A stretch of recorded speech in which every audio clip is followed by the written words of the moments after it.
Bonjour à tous, j'espère que vous allez super bien. La rentrée est bientôt là pour les enfants, pour tous les petits enfants de France. Aujourd'hui, vidéo peut-être un peu coup de gueule ou peut-être un peu pavé dans la mare, mais je pense que vous êtes un peu habitués que je fasse ce genre de choses. En fait, il y a beaucoup de gens, enfin beaucoup, ça arrive régulièrement qu'il y ait des gens qui m'interrogent sur le fait de trouver leur voie, leur mission, ou qui se plaignent de ne pas avoir trouvé leur mission de vie, ou de ne pas avoir un métier qui corresponde à leur réelle mission de vie. Et en fait, j'ai vraiment du mal avec cette notion.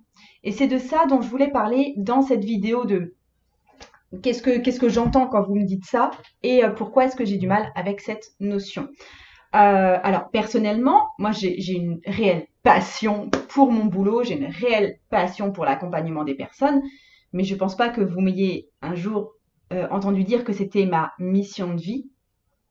En fait, je peux dire que j'ai pour mission d'aider mes consultants à venir ancrer dans le réel leur évolution spirituelle, mais ça c'est ma mission professionnelle, c'est pas ma mission de vie et c'est ma mission professionnelle pour le moment. C'est pas ce que j'ai toujours fait dans la vie et pourtant je pense que mes autres missions professionnelles, elles étaient valables aussi en leur temps.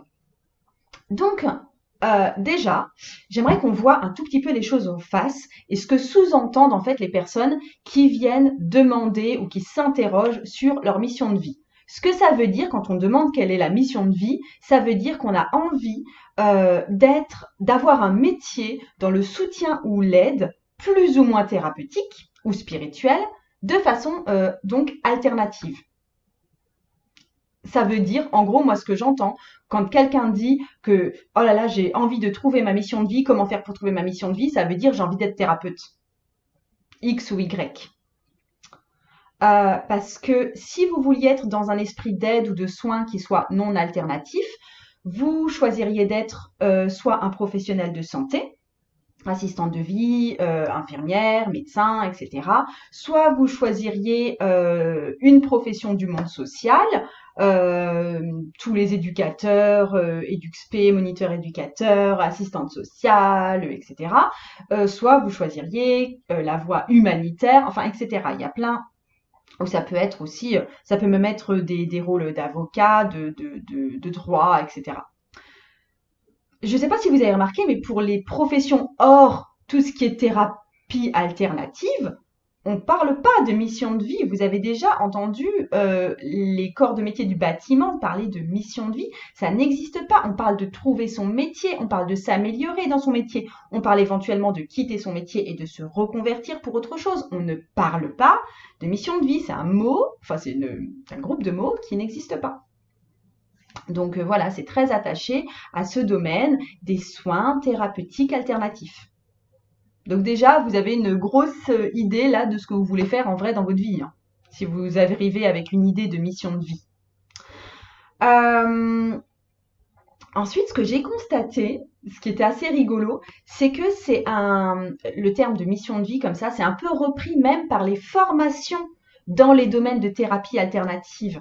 Moi, quand je me suis inscrite à la formation pour être doula en 2007, je crois. Enfin, ça fait un bail, même si doula n'est pas thérapeute. Et là, je parle vraiment du soin et de l'aide aux autres dans un cadre alternatif ou spirituel. C'est ça que je mets sous la dénomination thérapeute, même si une doula n'est pas un thérapeute. Ce qui s'est passé quand j'ai voulu m'inscrire, c'est que pour enregistrer son inscription, il faut on nous demande d'envoyer un texte écrit qui est notre chemin de vie. On ne m'a pas demandé mon cursus scolaire ou professionnel. On ne m'a pas demandé ma situation familiale. On m'a demandé mon chemin de vie. On m'a pas non plus demandé, alors j'aime pas le terme lettre de motivation parce que là aussi c'est quelque chose d'extrêmement, il y a un schéma très figé et très normé sur la lettre de motivation, mais on m'a pas demandé un texte qui exprimerait mes motivations, qui exprimerait pourquoi est-ce que j'en arrive là et j'ai envie de faire ça. C'est pas comme ça que ça a été tourné, ça a vraiment été sous la forme chemin de vie. Et c'est pas l'expression qui me gêne parce que le terme de chemin de vie, je pense que ça dit bien ce que ça veut dire. C'est en gros qu'est-ce que j'ai fait jusque-là et pourquoi ça m'a amené à avoir envie de faire cette formation. Mais en fait, ce qui me gêne, c'est qu'on retrouve systématiquement ce même type de vocabulaire, le chemin de vie, la mission d'âme, etc. Et qui déjà nous met dans une certaine voie et une certaine limite aussi. Les seules fois où vous m'avez peut-être entendu parler de mission de vie, c'est notamment dans mon cours Astro Tarot, quand j'aborde le soleil dans le thème astral en fait, votre signe du zodiaque quelque part, euh, parce que j'estime que le soleil nous indique pourquoi est-ce qu'on est venu sur Terre et quelle mission on a à remplir sur Terre. Mais il ne s'agit en aucun cas d'un métier, il ne s'agit pas d'une position à occuper dans la société, il ne s'agit pas d'un truc à faire. Euh, ça décrit plutôt le rôle qu'on est venu incarner sur Terre. Le soleil nous indique la façon d'être le plus soi possible, comment s'épanouir le plus, comment être le plus soi. C'est comme ça que j'entends la mission de vie donnée par le soleil et en aucun cas quel métier je dois faire et comment compléter mon CV. Je vois pas du tout ça comme ça. Donc voilà ce que j'entendais, enfin tout ce que j'entends quand on me parle de mission de vie. Je vais vous dire maintenant pourquoi j'aime pas cette notion de mission de vie. Déjà, c'est hyper enfermant dans une seule mission. Euh, alors que, je sais pas si on parle de métier. Personnellement, moi, j'aime voir évoluer mon métier. J'aime garder les portes ouvertes. J'aime me dire que peut-être un jour, je ne ferai plus ce métier et peut-être que j'aurai un autre métier. Et dans ce cas-là, c'est mon autre métier, ma mission de vie. Et dans ce cas-là, tout ce que je fais maintenant, c'est du chiqué, c'est du raté. Je fais semblant, je suis à côté de ma vie. Et les métiers que j'ai fait avant, j'étais aussi à côté de ma vie. Enfin, je sais pas, je trouve ça super réducteur de s'enfermer dans une seule mission alors qu'en fait, je vais incarner des tas de rôles et des tas de petites missions différentes dans ma vie. L'autre raison, mais ça va un peu ensemble, c'est que si on a une mission de vie et qu'en plus on la trouve pas, ça veut dire qu'on a la possibilité de se tromper de mission de vie et qu'on a la possibilité de rater sa vie. Et qu'est-ce qui va se passer dans ce cas-là si... Enfin, non, c'est pas ça. Pour moi, il n'y a qu'une seule façon de réellement bien rater sa vie comme il faut, c'est de passer toute sa vie à chercher sa mission de vie, sans rien faire. Je trouve qu'il y a une notion de ah punaise, c'est dommage. Ah bah non, j'ai pas fait ma mission de vie. Bah non, voilà, bah je meurs. What? What? Euh, Ensuite, et ça vous m'avez entendu le dire depuis le début, il y a une vraie confusion entre mission de vie et rôle professionnel. Le rôle professionnel, ça on comprend bien, un d'office qui peut évoluer, machin chose, ça pose pas trop de problèmes. Mais pour moi, la mission de vie, c'est pas forcément, enfin, ce serait pas forcément, si on a un idéal de mission de vie, c'est peut-être pas forcément un truc professionnel. Ça peut par exemple le fait d'avoir son rôle de parent, sachant que ça va durer sans doute que un temps, le moment où on va investir ça vraiment de façon très intense, et que ça va pouvoir être mixé avec d'autres missions dans d'autres champs de notre vie. Pareil, on peut avoir une mission d'être militant dans un certain domaine. Et là, en plus, on comprend bien, quand on se dit être militant, on comprend bien qu'on fait pas ça pour gagner notre vie, que ça va rien nous rapporter au niveau pécuniaire, et qu'on pourra faire d'autres trucs en même temps. Enfin voilà, que toute notre vie va pas forcément tourner autour de ce truc-là et que ça va pas durer nos 80-50 vies là. Il y a aussi autre chose qui me fait un peu grincer des dents. C'est que je pense que le terme même de mission de vie, ça repose sur une vision dépassée d'un modèle de société qui ne fonctionne plus, même si on enseigne encore nos enfants à penser comme ça. Je m'explique, parce que là, c'est vraiment un phénomène de société. Avant, enfin l'ancien paradigme, et le système scolaire repose encore très très largement là-dessus, hein, ce qui est fort dommage. Le parcours qu'on nous proposait, c'était on va à l'école, on apprend un métier et ensuite on a une vie professionnelle dans la continuité de ce qu'on a appris. Ça ne veut pas dire qu'on ne peut pas évoluer, mais ce sera toujours plus ou moins dans la même branche dans laquelle on s'est spécialisé quand on était relativement jeune, et on continue comme ça jusqu'à la retraite. Après, on arrête de travailler et après, on va mourir. Ça, c'est un peu le schéma de vie proposé de façon traditionnelle. Et c'est encore le cas, hein, je veux dire, c'est clairement, là, moi j'ai mes enfants, il y en a une qui est en fin de primaire, il y en a une qui est au collège, il y en a un qui est au lycée. Clairement, on leur demande ce qu'ils ont envie de faire dans la vie et on va leur diriger, on va diriger leur cursus scolaire ou d'études par rapport à ce qu'ils ont envie de faire dans la vie plus tard, même si un peu tout le monde sait qu'il y a peu de chances que la carrière qu'ils vont choisir à l'heure actuelle, enfin en tout cas pour mon fils qui est au lycée, ce sera sûrement pas la carrière qu'il aura quand il aura 40 ans. Mais bref, voilà, c'est quand même sur ce schéma-là que notre système éducatif repose, alors que en vrai, vous le voyez bien autour de vous, ça a largement évolué. Les carrières sont devenues hyper modulables, voire hyper nomades, enfin on se déplace beaucoup plus. On se forme beaucoup plus au cours de notre vie, on se reconvertit beaucoup plus au cours de notre vie.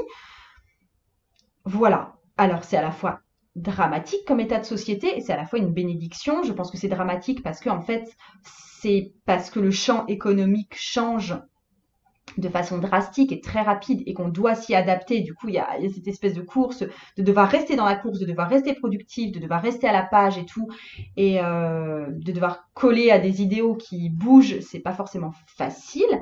De s'adapter à un tissu économique qui change à cette vitesse-là, ce n'est pas facile.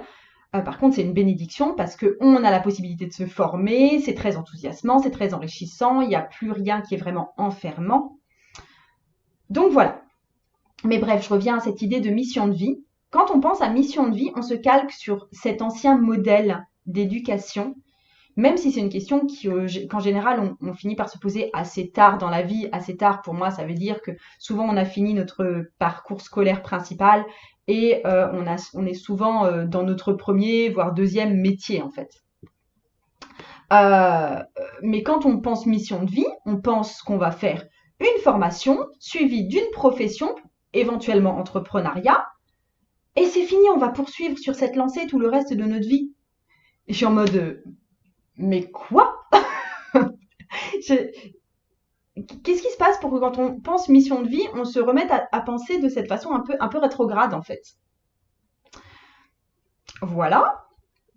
Euh, Ce qui m'agace aussi fortement quand j'entends le terme de mission de vie, c'est que pour moi, je vais vexer des personnes, je sais pas, ça résonne comme une forme de fainéantise.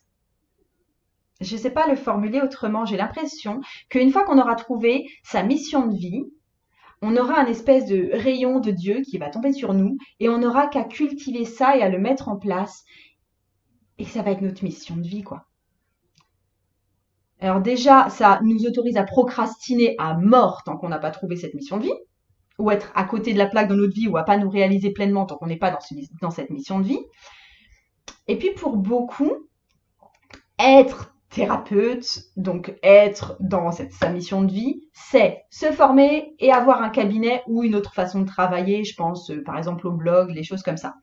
Mais en fait, non, je suis désolée. Ce qui fait que vous êtes thérapeute, c'est pas de vous être formé et d'avoir un cabinet. Ce qui fait que vous êtes thérapeute, c'est d'avoir des gens que vous accompagnez, c'est d'avoir des gens que vous aidez, des gens que vous soignez, des clients ou des patients selon comment vous les appelez.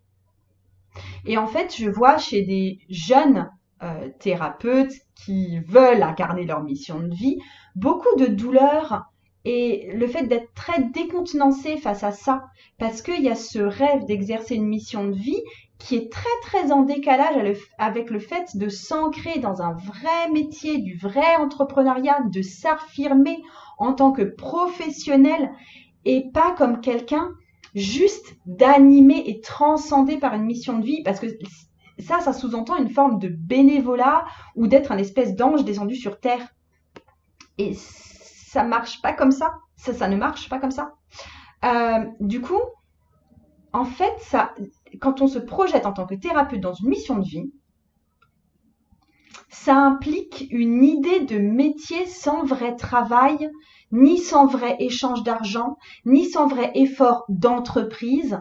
Euh, une fois qu'on dit qu'on a trouvé une mission de vie, on sort de tout ce truc-là, du monde du travail, et on se dit que c'est juste notre mission de vie. Et ouais, ça crée de la douleur. Honnêtement, ça crée de la douleur. Donc voilà pourquoi j'ai du mal avec cette notion de mission de vie. Je voulais vous proposer des choses à la place, pas des façons de voir les choses et des façons de s'interroger aussi qui me semblent peut-être un peu plus porteuses. Donc, je vous invite à vous demander, si vous êtes dans cette interrogation, mon Dieu, quelle est ma mission de vie? Je vous invite à vous demander pourquoi est-ce que vous n'êtes pas heureuse ou heureux dans votre boulot actuel, ou pourquoi, si jamais par exemple vous êtes en congé maternité ou que vous êtes au chômage ou quelque chose de similaire, pourquoi est-ce que vous n'avez pas envie de reprendre le boulot tel qu'il était? Demandez-vous vraiment pourquoi. Qu'est-ce qui vous gênait? Et du coup, si vous avez trouvé ce qui vous gênait, les critères qui vous gênent vraiment, comment est-ce que vous pouvez faire évoluer les choses dans votre boulot sans vous retrouver en danger? Sachant que le danger, honnêtement, il n'existe pas. Si jamais vous faites quelque chose de tellement énorme que vous vous retrouvez licencié, et ben quelque part, bah, c'est pas plus mal, quoi. Vous pourrez tenter de nouvelles choses et aller plus vers ce qui vous plaît vraiment vous. Et vous détacher de ce type de boulot qui ne vous convenait vraiment pas. Donc demandez-vous comment est-ce que vous pouvez faire évoluer les choses au niveau de votre travail, peut-être le travail que vous avez déjà, sans vous retrouver en danger. Mais comme j'ai dit, pour moi, il n'y a pas vraiment de danger à vraiment faire bouger les choses, quoi. À avoir un comportement peut-être atypique et qui vous ressemble peut-être plus. Deuxième truc, quand vous me dites que je ne sais pas quelle est ma mission de vie, vous me mentez, c'est un gros bobard énorme, énorme, énorme. Donc, ne vous fichez pas de moi, vous êtes en train de me dire que vous avez envie d'être un thérapeute quelconque. Donc, autant affronter le truc, le voir en face, j'ai sans doute envie de faire ça, ou même si vous n'avez pas une idée très fine de ce que c'est, vous savez vers quoi vous voulez aller en général. Donc, affrontez ce truc. Est-ce que vous avez le courage de mettre ce métier-là en place et de faire ce qu'il faut pour que ça marche? Est-ce que vous avez le courage de faire ça? Et sinon, si vous vous sentez un peu hésitant, qu'est-ce qu'il vous faudrait pour vraiment trouver ce courage de dépasser ce truc et de le faire? Parce qu'il n'y a pas d'autre moyen que de le faire quand on veut faire un truc. Si vous découvrez que c'est une notion, enfin que c'est un métier ou que c'est un art de vie qui vous fait franchement rêver, mais que vous ne pouvez pas mettre ça en place ou que vous ne voulez pas vraiment mettre ça en place ou que vous dites que pour l'instant, vous pouvez pas trop faire ça, honnêtement, ne vous en veuillez pas. Vous avez le droit d'avoir la vie que vous avez pour l'instant, c'est tout. Et demandez-vous tout simplement comment cultiver un peu de ça, un peu des notions qu'il y a dans ce truc qui vous plaît, là où vous êtes. Comment vous allez faire pour insuffler un peu de ce truc qui vous plaît dans votre situation actuelle? D'accord? Et déjà, si vous appelez plus ça mission de vie, là, le gros truc énorme, ça sera déjà bien plus souple et vous pourrez peut-être plus l'adapter à votre vie quotidienne ou à votre boulot actuel. Ensuite, troisième champ d'interrogation, tout simplement, mais ça je sais que vous saviez que j'allais vous en parler. Vraiment, qu'est-ce qui vous fait vibrer? Qu'est-ce qui réveille votre ventre? Qu'est-ce qui réveille votre cœur? Qu'est-ce qui fait papillonner vos yeux? Qu'est-ce qui vous donne des fourmis dans les pieds? Et c'est pas forcément un métier. C'est ça qui est un peu désarçonnant des fois, parce qu'on aimerait en faire un métier, mais des fois c'est carrément pas un métier. Ça peut être des balades en forêt, ça peut être avoir un chien, ça peut être discuter avec des gens, échanger des idées, ça peut être faire la fête, ça peut être apprendre les soins magnétiques, apprendre le magnétisme, mais ne pas en faire pour autant son boulot parce qu'on n'a pas envie d'être entrepreneur pour de vrai.